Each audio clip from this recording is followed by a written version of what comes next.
This is northern Arizona. From Whiskey Row and Prescott all the way to the Grand Canyon. The beauty, the variety, the weather, it has it all. My friend Niels came down from Canada so we could do a week-long trip. This is part of that trip. Overlanding, off-roading. I decided to give him my JK Wrangler so he had his own vehicle to drive around, and it was so much fun. We had a blast. It was way better with two vehicles, and we had some 5-star cooking from Niels. It was incredible. So you guys sit back, enjoy the video.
Place is freaky looking.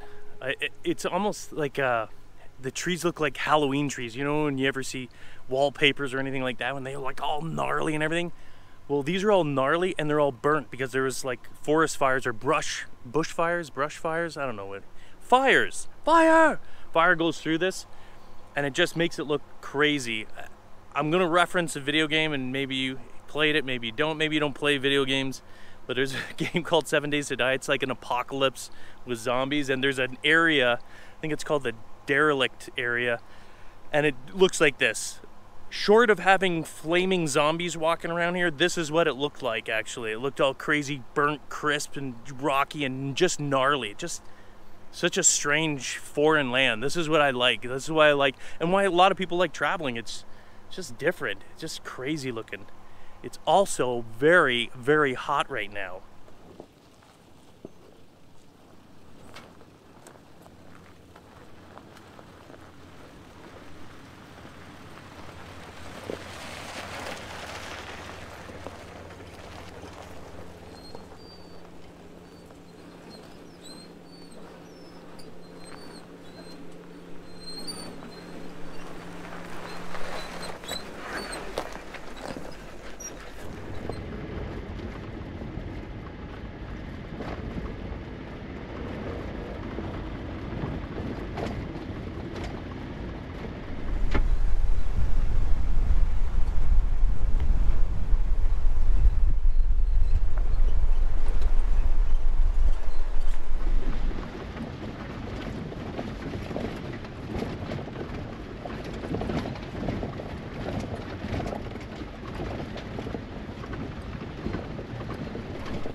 Your core, driving through all those crazy bumps and everything, you got to keep your core engaged, so after a while I feel it like, it's not like an achy back or anything, it's just like your core, because you're kind of having to keep steady. Helps holding on to it way better than me being a passenger though. Yeah, I call it off-road yoga. Yeah, that's what it is.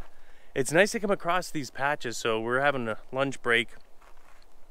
Instead of eating it out in the pinyon pines and where you saw the charred forest.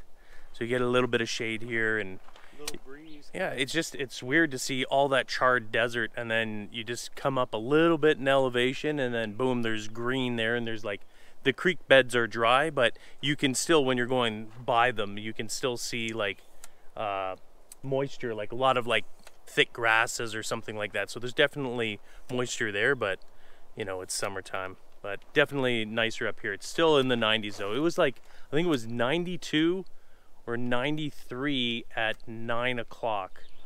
What delectable treats do we... Oh, these actually aren't bad. They're both like not dangerous. There's no chicken. I gave you the worst ones yesterday. Yeah. I had these 4 in a bag. So vegetable, cheese tortellini vegetarian. Oh yeah. Vegetable lasagna. Yeah, and if you're a meat eater, don't think that, oh man, I like meat. In MREs, you will like vegetarian. Yeah.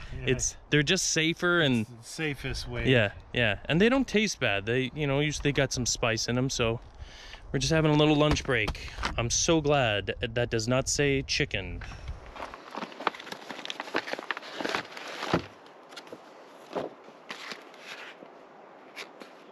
Applesauce. What? Pound cake. Oh yeah. Wheat bread. Yes. Vegetable lasagna. You never eat cocoa hazelnut. Hopefully I have a... You want a hot chocolate in the desert? Ooh, peanut butter. Oh, that's not bad. Iced tea. Lemon flavored.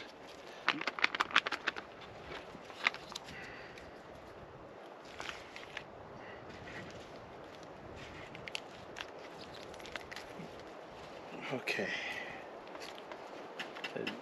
The #1 ingredient, Tabasco. Oh, did I get Tabasco? I don't think I did. No? No. No Tabasco. Thing's made out of Kevlar. I couldn't even bite it open.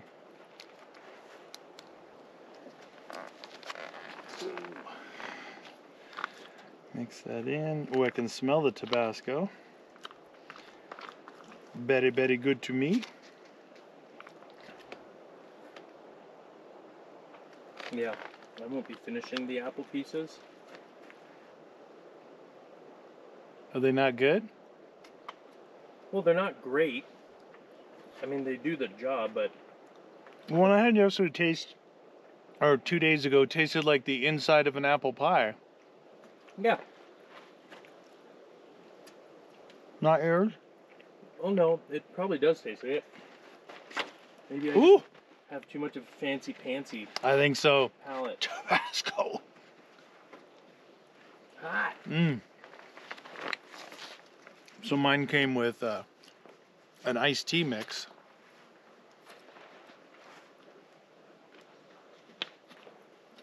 Tastes like Lipton, you know, with a lemon. Woo! Ooh, that is hot now.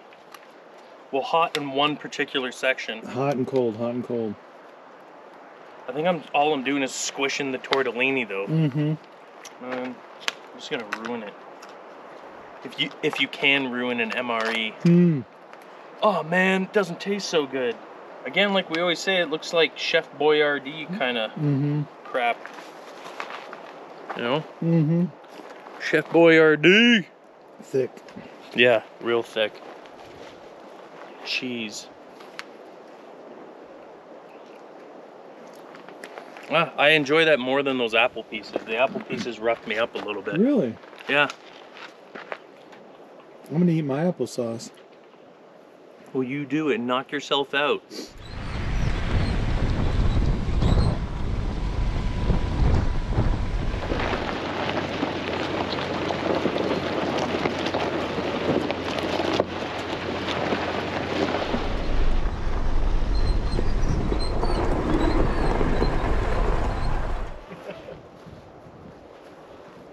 Sharp stick in your hand.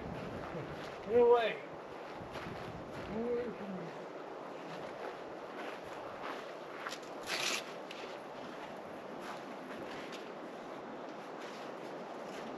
I opened this up one time. I was like holding my hand, and you know the crossbars went right in the finger.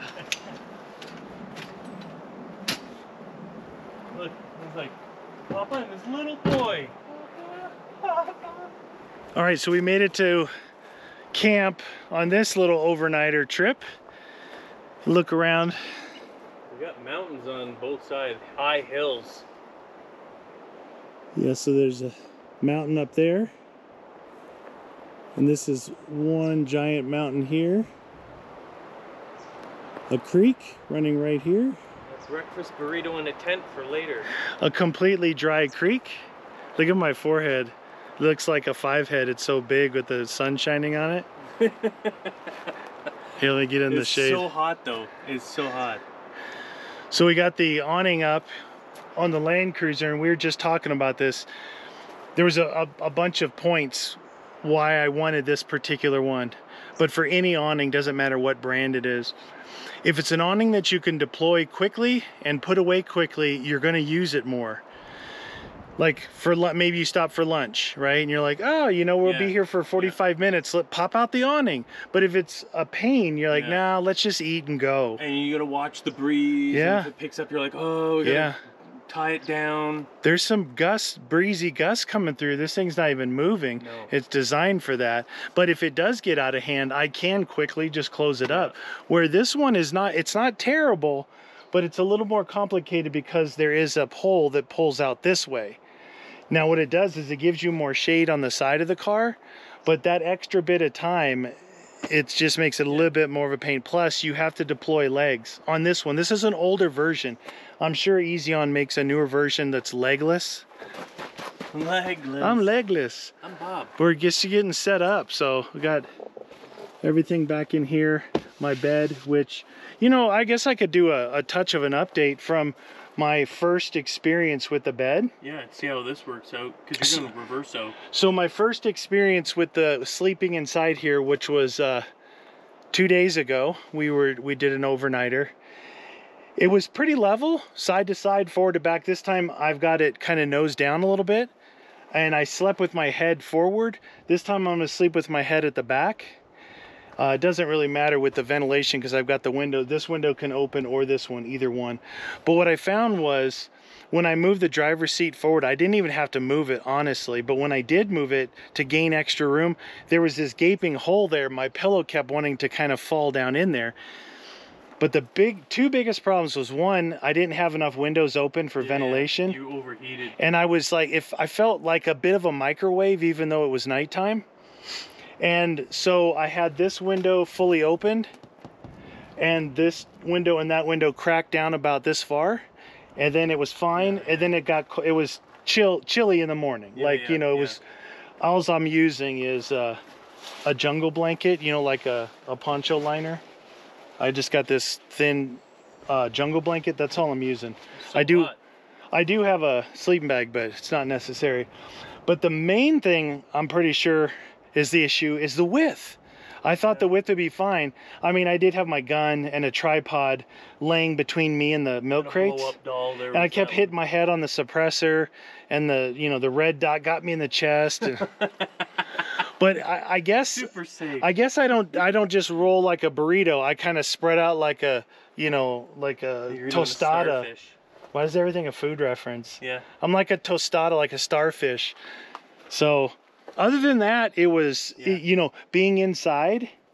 Not that I don't worry about animals unless I'm in a tent. Yeah. I don't worry about animals really, but if you do, it's the same theory as a rooftop tent, that you're up there, you're inside, but it's a bit stuffy, right? It's a little bit stuffy, but I bet you winter camping would be really good. You're insulated.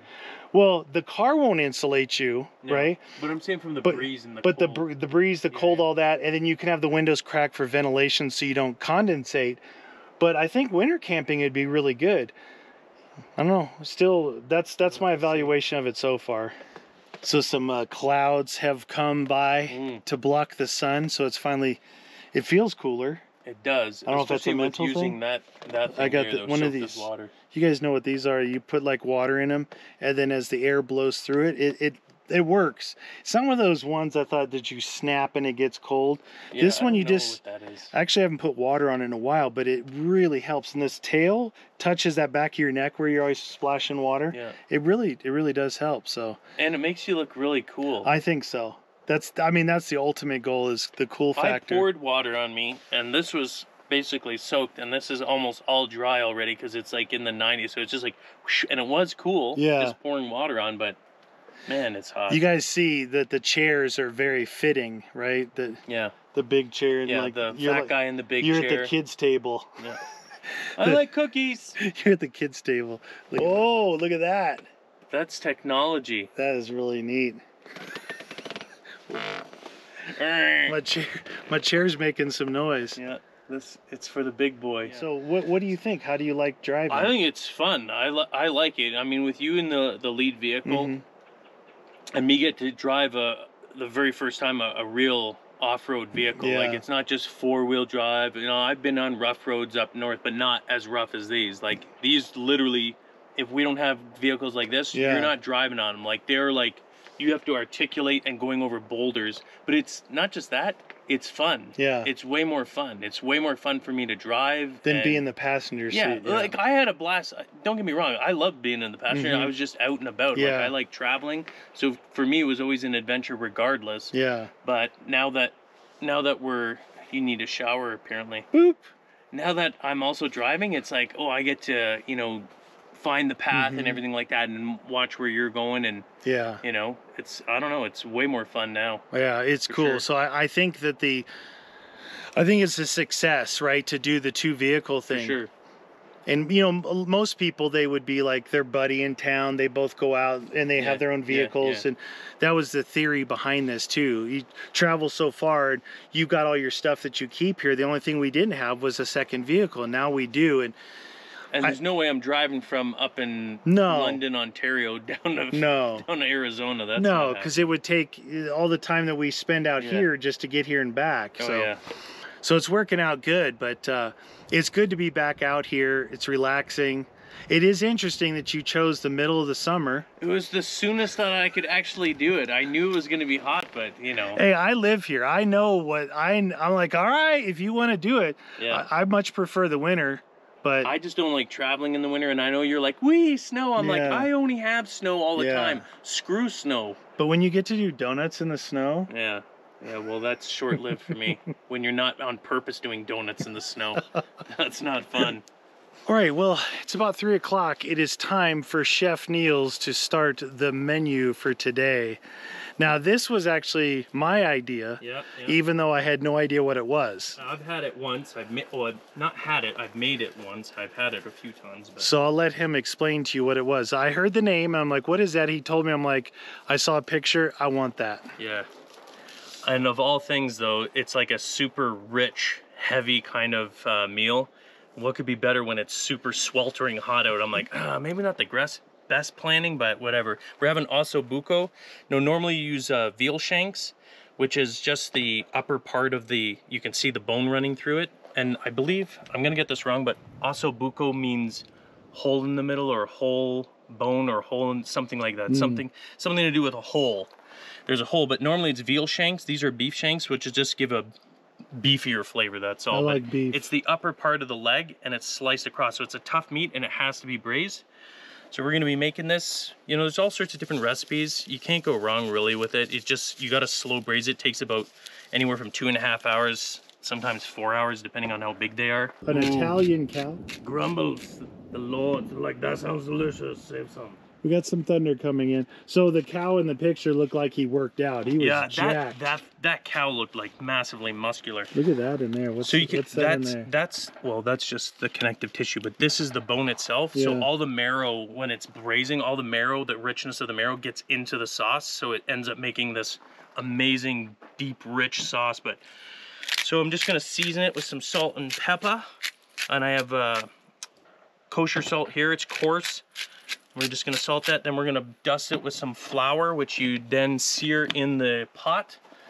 And what has happened is it's gonna leave some brown, or some what they call fond, and that's gonna also add to the richness. So we're gonna seal it with that, and then we're gonna do the mirepoix, and this is like making a stew. You're gonna build the base with it, right? So this is gonna be really good though. Hopefully we have enough propane. Using a cast iron Yeah, it's like a here, Dutch oven, right? Like a Dutch oven. We've got 3 of these. This is the one we used yesterday. So I tore this off. So we got 2.5 of these things. Should get us enough time. Should be good. I'm looking forward to this. again, I'm not looking, unlike the last time, we prepped everything, so everything's been chopped. Obviously, except for certain spices and everything like that, but. All right, a little bit of flour. And the flour, when you're gonna coat it, it's not necessarily, you know, you can sear meat just black or whatever, but the flour is gonna get browned as well. And when it goes into like the tomato and the chicken stock, it's actually gonna thicken it. So it's kind of 2-in-1. Is this thing ready to go? Yeah. You're really good with your meat. Handling the meat. You know, what we said earlier, the only thing that makes me nervous about this is we're literally handling like bloody beef meat. and it's blood and it's just going all in the forest here, and we're in like bear country and friggin' the cat, what is it, the mountain lion? Mountain lion. Oh my god. You know that they're smelling this right now. They absolutely can smell we this. had shrimp 2 days ago and that brought out the bear, so yeah, exactly. He was in camp. So you're just gonna sear the sides. You're not looking to cook it, you're just looking to kind of seal it in. Seal in the juice. You know what? I don't like saying that. They always say seal in the juice. There's no sealing in the juice. That's not even true. Like even with steaks, you're like, oh, you sear it to seal in the juice. It has nothing to do with that. It's to do with the flavor of the meat when you, with the Maillard effect or whatever. There's no sealing in juice. The juice, you can cook it, and if it's hot, like you know, and you cut that open, all the juice runs out, and it's absolutely ruined.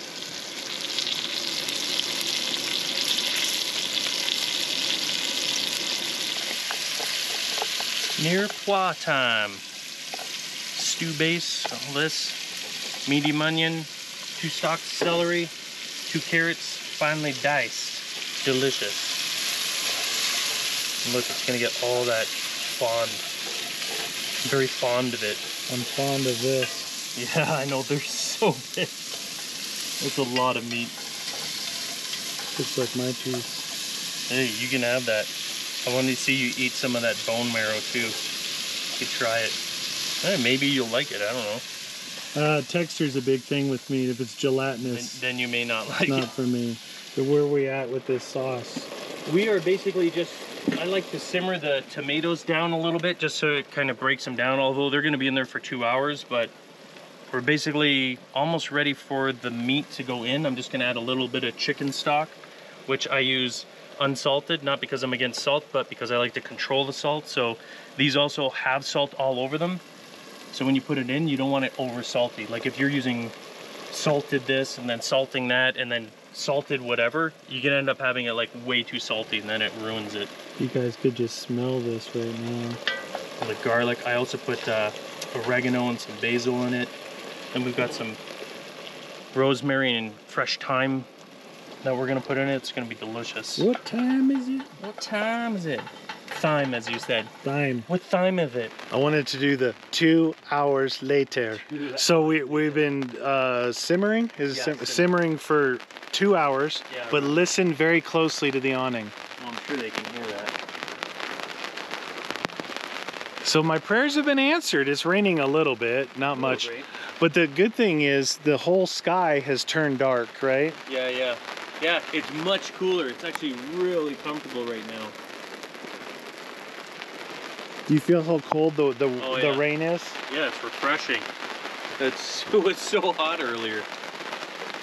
If it was this temperature, it'd be perfect. Yeah. Like all day. It's actually like, this is definitely good weather here. And it's just a little bit of rain, which is perfect because the forest is going to come alive with smells other than this cow dung over here. I can already start smelling it. Yeah. That's the Ossobuco. Oh. This forest smells delicious. It smells delicious. So this is a much better camp. We've decided much better camp spot than we did a couple days ago. Just because, I don't know, it was fun driving here, a lot of variety, but it's nice and flat where we're at, and it's really kind of open. You can see any mountain lions approaching the yellow tent. You're not gonna hear them at night. And we also got rain. The other night when I was boiling in here, I talked about it a little bit, I was hot, and I was praying, I'm like, please just rain, because the rain on the roof would have put me right to sleep. I love rain. People in areas like you got, they're like, well, when it rains here, it rains for 3 days straight. Here it doesn't do that. It comes down and then it stops. It'll come down heavy, light, whatever. I don't even mind that. Like, I mean, I go, like, you know, I go for hikes every single morning, but on those other days, like I said, those sleep sounds, Yeah. I always have rain. Rain Yeah. puts me right out every single time. And so when it's really raining out, we crack the window and Yeah. I just listen to it naturally and I'm like, boop. Well, that and here, like if you live in Arizona, any rain, any water is a blessing. We always need it. I mean, this is a desert, and then the whole place comes alive. That's why monsoon season is so good. Like right now, look at how green everything is, you know, and that's just from our monsoons hitting and getting some water up into these real arid areas. I love it. What would be cool is if a stream came through camp, No. hit your tent, washed you into that creek. I've had that in Algonquin Park. I've woken up with, I actually had to get up with like those mini shovels and literally dig a trench around and direct the water away. It was that bad. It was miserable. He's digging a moat. No, not good, not fun. This is actually, it's not hitting me. At first the wind was blowing it, you know, blowing this way, so the awning wasn't really helping. But now, are you getting hit with it? No, I was just enjoying your helping. I got a whiff of Asabuco and I'm like, oh,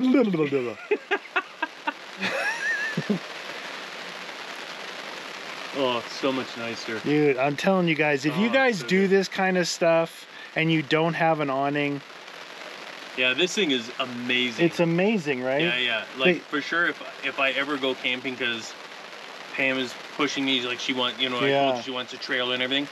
If I get something like this, I would love this. This thing is amazing, like way better. You know, they always ask, what is essential kit? Like tires, you know, lockers, what do I need?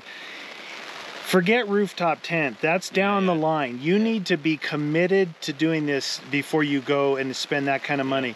But I think something essential is an awning. Oh yeah, for sure. This thing is amazing. But I'd want like for up where we are, I'd want the mesh sides. Yeah, you can. There's Velcro in here. You can get sides and make sides out of it if you want. And if you want, you can have a swag, like Australian tent. Swag. They you can put it underneath here and sleep under your awning next to your vehicle. But we didn't put the other awning away for good reason. I'm like, I don't want to put it away because you feel like you have a little house here. Yeah, it's like a little camp. Feels more your of a little camp. Cooking area. You know, when we put that awning away at the last campsite, left this one out, it was like, oh, it's just open. You know, you feel like you have your own little area here. So definitely think that awning is higher on the list than most things. For sure. Okay, it's been, we had to do it for about 4 hours before the meat was where we thought we needed it. Potatoes are on. The storm passed by, but there's another one coming in, so that might be a hailstorm. It's getting dark, so if it's really dark under here. We gotta eat now. So just some home fries. We got some smoked paprika, some onion powder, garlic powder, and then I've got some actual garlic here, but you can't add it because it'll burn. Got to do it near the end, and some spring onion as well. Because I know you don't like onion. Yeah. This is a little more subdued, and I'll saute it in there when they're almost done, and then everything will be. So there's that. We have on this rock cooling here. Oh yeah, rich sauce. That stuff is actually pretty tender. Delicious. That's good to go. And then I like bread with anything with good sauce, so we just toasted up some of that brioche that we used for French toast yesterday. I really like that bread. Great for French toast. Yeah, so it's good. We're probably going to be eating in the dark a little bit, but that's okay. There is definitely a storm clouds coming from that direction, and the wind does seem to be blowing this way. It's got to be low 70s right now. Yeah, it's cool. It's definitely cooled off. It's definitely cooled off 20 degrees from earlier today. The air is cool. The breeze is cool. The ground is damp. It's like perfect conditions for Asabuco. Well, the camera's working overtime to try and make it look lighter than it is. It's getting pretty dark, but check this out. We got some home fried with a little bit of garlic and spring onion, paprika, and then ossobuco with the sauce on it. Should be pretty good. Those are yours. Take 2 pieces of bread, and you got your Don't drop your bread. Oh, the last thing I'm gonna drop is bread. Try a potato. Mmm. The potatoes almost came out like they have their own little batter to them. Yeah, that's why I like parboiling them. They work really good. Work really well. Mmm.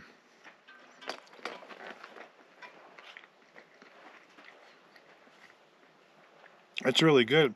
I'm a huge pot roast guy, right? Yeah, yeah. This has a different taste to it. The meat is totally different than the pot roast meat, obviously, but it's an interesting difference. Mm.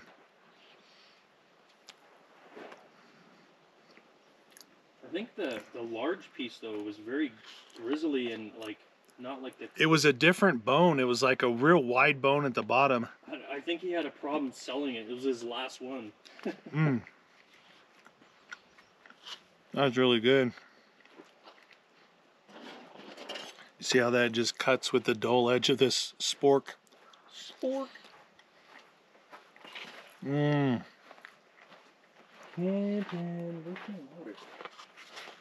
Wow, so you ever go camping and have ossobuco in your camp?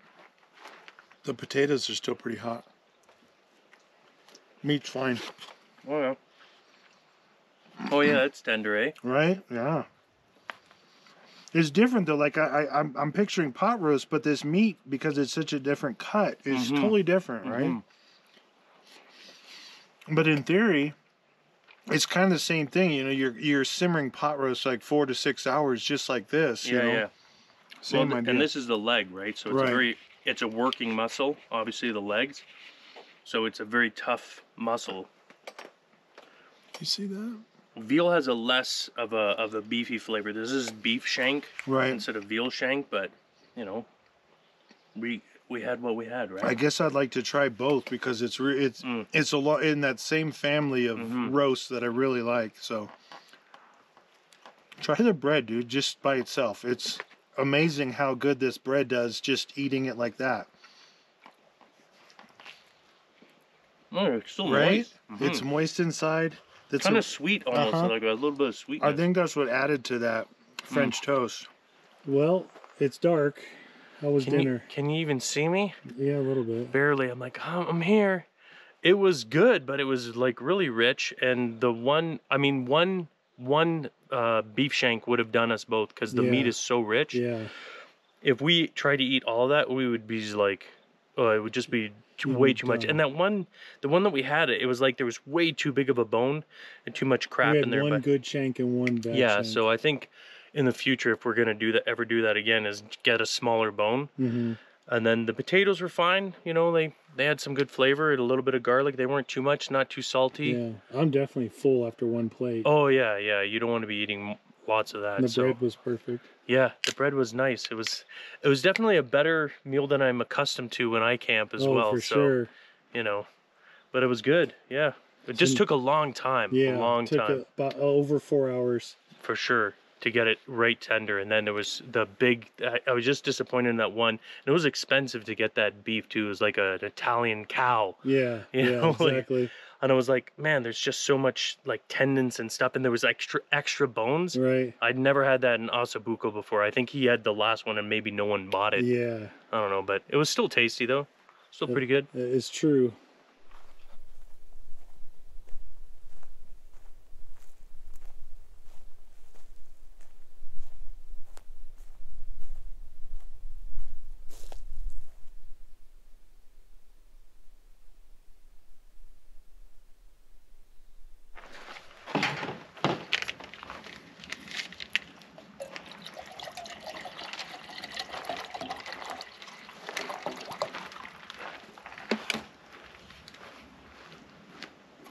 Sun's already warm.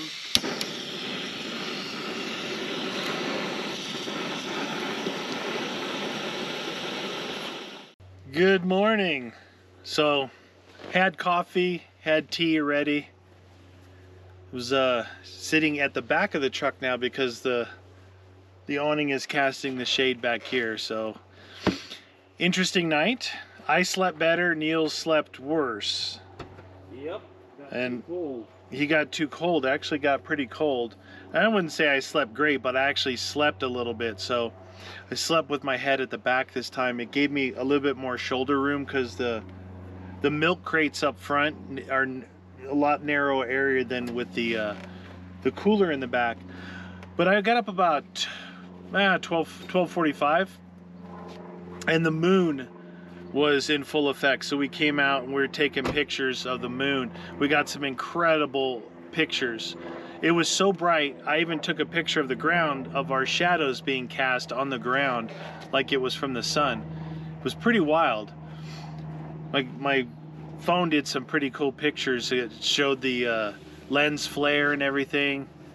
I don't know, it's incredible to seeing just how bright it is. So it's a buck moon, which is supposed to be one of the brightest moons, because I think the moon is closest to us, possibly. Yeah. So it's actually tonight is the full moon, but last night it was close enough, man. It was really going to town. We're gonna cook up some breakfast here. Some French omelets, right? French omelet. Yep. So that should be. I'm gonna cover it in Cholula.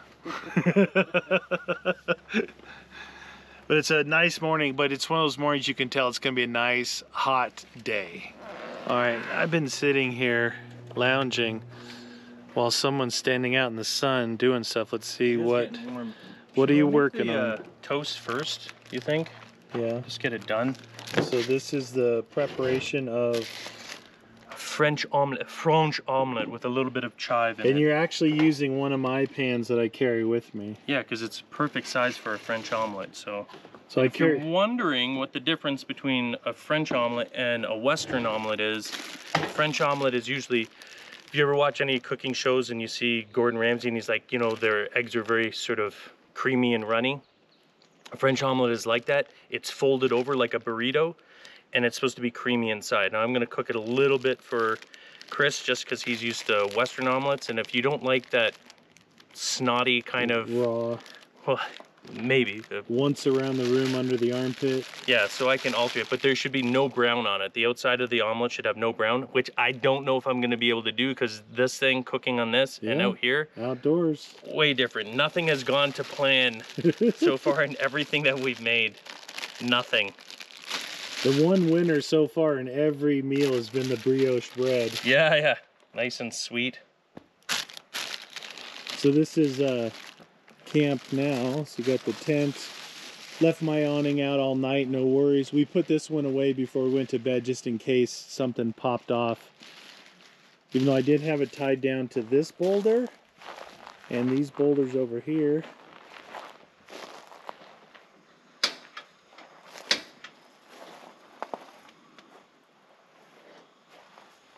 But that Coleman stove has worked out pretty good. Oh, for sure. Like, ideally, I would like it like maybe a little wider. Maybe an inch or two. Like, not a lot, but just like an inch or two in the middle wider so I could get like a good sized frying pan and a stock pot on there and we'd be set. But this is like your traditional. I don't think you can get really much wider ones. Yeah.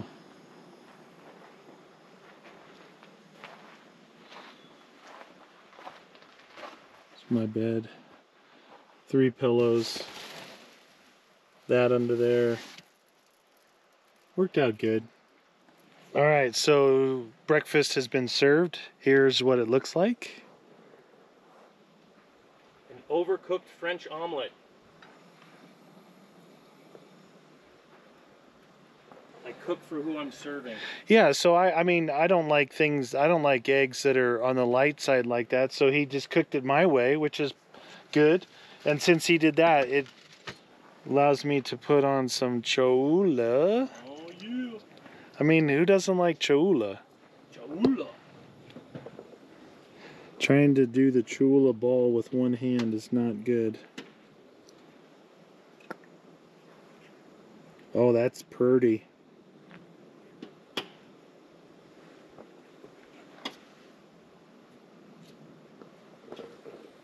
Delish. Gotta have Cholula in your kit.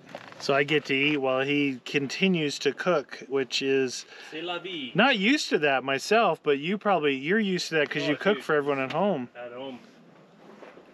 Cooking for my boys. But there's certain things, just like here, this is ready, eat it now, right? Yeah, I don't want to wait. You don't want it to get cold. It's still light and really light and fluffy on the inside. Have a little bit of creaminess, but it shouldn't be like gooey for you.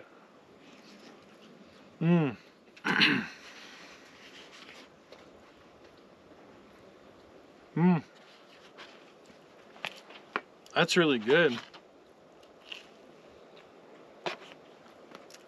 I tell you, for me, my whole thing about it always having like Mexican type food and the Cholula, I love it so much. Probably like how people love onions. Like, I love it. That vinegary type thing it adds to everything. Balance. It's the acid, the I love acidity. it. Like we were watching all those cooking shows. The one thing that they always say that's lacking is this needed acidity. Needed acidity to break it. When you have something like even hot sauce with acidity, it just works. I love it. I don't know, this to me is like a perfect cook because it's like light and fluffy inside. Yeah. Boom. Okay, I finished. Now here's yours, a real French omelet. So no brown on it. Wow, it's bright and hot out here. I know, in front of the You should stove. be sitting over there in the shade Shut like up. me. Yeah, I wish I was. Look at the butter's Okay, like yeah, so melting. no brown on here, so No. it'll be like lighter inside, Yeah, right? very creamy. Should come over here, it's nice. Oh, I've got sweat dripping down my. There's a little breeze coming back here. I finished my plate. Let's see if I can show you. Oh yeah. It's like a little bit I could see it. creamy. Runny, yeah. Yeah. So that's the way you would normally eat this. Is Probably hot. oh, it's perfect.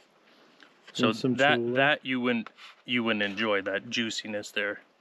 Well, I wouldn't throw it away, but if I have my choice, just a touch more like you made mine fluffy inside. Hey, you make I aim to please. You That's know, I right. don't care about the. Well, that's not a French omelet. Well, it's an omelet that he's gonna enjoy a lot more, so that's more Yeah. important. What a great breakfast in the middle of the wilderness, you know. Yeah. Especially when someone else cooks it for you. Look, there's some clouds up there. As soon as if it kills the sun, it'll be freaking fantastic. But the sun's over there.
getting some good rain on the way out of here.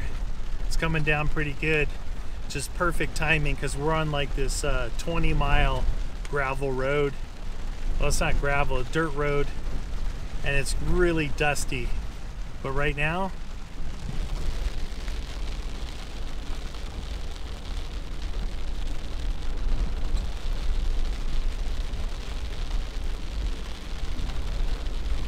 perfect driving conditions for a road like this. It's pretty cool back there as we crest out of the hills, the mountains that we were in, and we can see the valley in the distance. You can also see how the clouds have formed out here over the valley, because in the mountains we can't really see that well. We've got, you know, kind of mountain cliffs on both sides of us and all the trees, but it opens up out here. You can see 180 degrees of what's going on with the weather. That clay road got a little slick coming down that mountain, and there was a drop off on the right hand side. So I told Niels over the radio, like, you just be careful, because if you're not used to red clay, when it's wet, it's slicker than ice, and it can just let loose, and all of a sudden you're sliding sideways under no control. So we've just been taking it easy coming down this hill here. Rain's coming down nice. The weather's perfect. Such a good ending to this overnighter that we had. Everything really came together on this one pretty good. Great food, great breakfast, a great camping spot. Oh, yeah, that's mud coming up. So that was really slippery right there, turning that corner. It's amazing what this stuff, it like picks up mud like it's cow patties, man. It's crazy. It just all comes up in big clumps. Red clay is a unique thing if you've ever driven through it. So you've heard of flash floods. This is what they're talking about. So there was nothing here 10 minutes ago.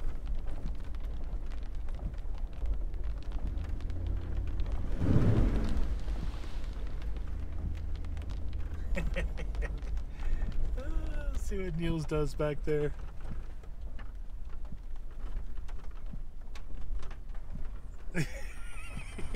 He went for it.